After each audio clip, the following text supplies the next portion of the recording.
So the U.S. has now struck over 6,000 targets within Iran, just U.S., with over 90 Iranian vessels being damaged or destroyed, including over 60 ships, 30 mine layers. This, as a new analysis reveals, American and Israeli forces are targeting Iranian leadership sites in heavily Kurdish areas. Here to discuss is retired four-star general, Fox News senior strategic analyst, and chairman of the Institute for the Study of War, General Jack Keane.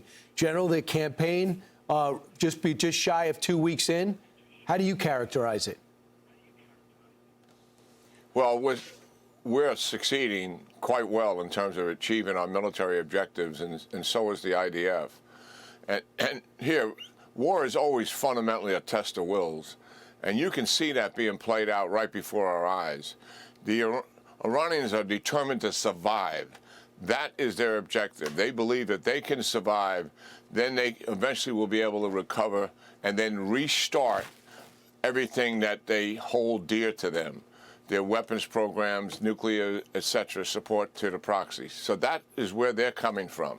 Their means to do that is, one, inflict casualties on the United States and create opposition to the war by doing that. That has not happened. The casualties are light. Not that we take lightly the 7 losses that we have taken, and now 4 more crew members killed in a crash. Certainly, we honor all of those service people who have given their lives here for this cause. But the reality is the casualties are light. Secondly, what they're trying to do by attacking the Gulf states is, again, put pressure on the United States from the Gulf states to terminate this war prematurely so they can survive. That has failed. Right. The Gulf states, remarkably, are united around this cause. And look at the vote in the UN, the resolution. They all voted for it, as did 120-plus other countries in addition to that, in opposing what Iran stands for and what they're doing. And then the third thing is the one that has really captured the media, and that is the Straits of Hormuz. And they want that focus on the Straits of Hormuz to put max pressure on the United States, so that becomes the pacing item for the war, not the achieving of our military objectives. You got to stop this because we got to get the flow of oil going out of the Straits of Hormuz again, end it as soon as we possibly can, and that has to be the objective. And they surely have got the media's attention here. They have not taken away Prime Minister Netanyahu's attention, President Trump's attention. Not that he doesn't understand that's an issue, but it's not our primary focus. What is our primary focus? Complete our military objectives. Take their military equipment, all their capability away from them that exists now and in the future in terms of manufacturing companies, destroy as many of the organizations that sustain this regime as possible. So this regime has no capability and is fundamentally crippled when we end hostilities against them. That is the path we're on. The byproduct will be relief for the Straits of Hormuz.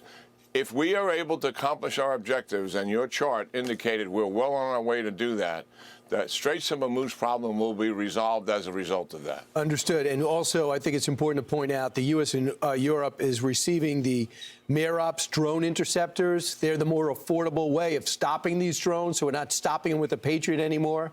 We're stopping drone to drone, and the Gulf states are welcoming that.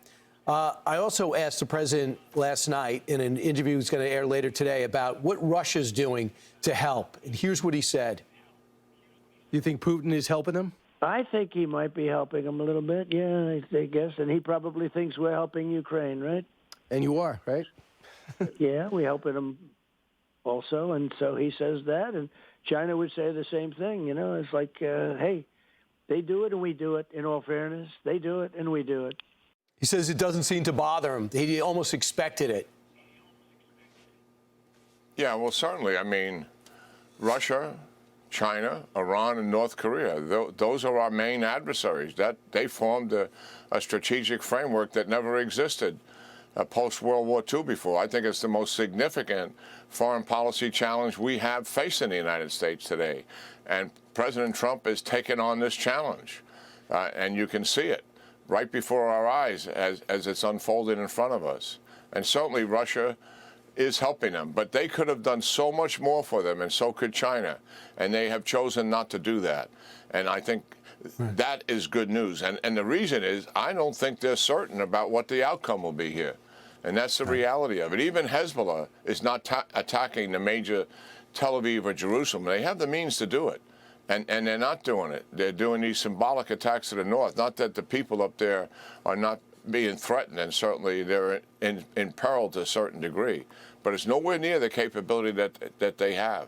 Yes, we're moving in the right direction here, and we're going to be able to, when this is finished, the United States will have leverage and impact on our adversaries going forward after the operation in the Western Hemisphere that's balancing against China's influence in the Western Hemisphere as well as Russia, what's taken place here in the Middle East to reduce Iran's predatory nature in dominating and trying to control the Middle East.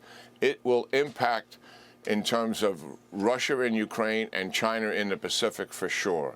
And United States leadership will have leverage to deal with both of those. Read the Institute for the Study of the War. Listen to the general. Those are the facts of what's happening. Do not be skewed by the propaganda or the undermine America crowd that is not trying to, is basically taking Iran's side. General, thanks so much. Always appreciate it. Be sure to like and subscribe for all the Fox News latest on YouTube and catch full shows streaming now on Fox One.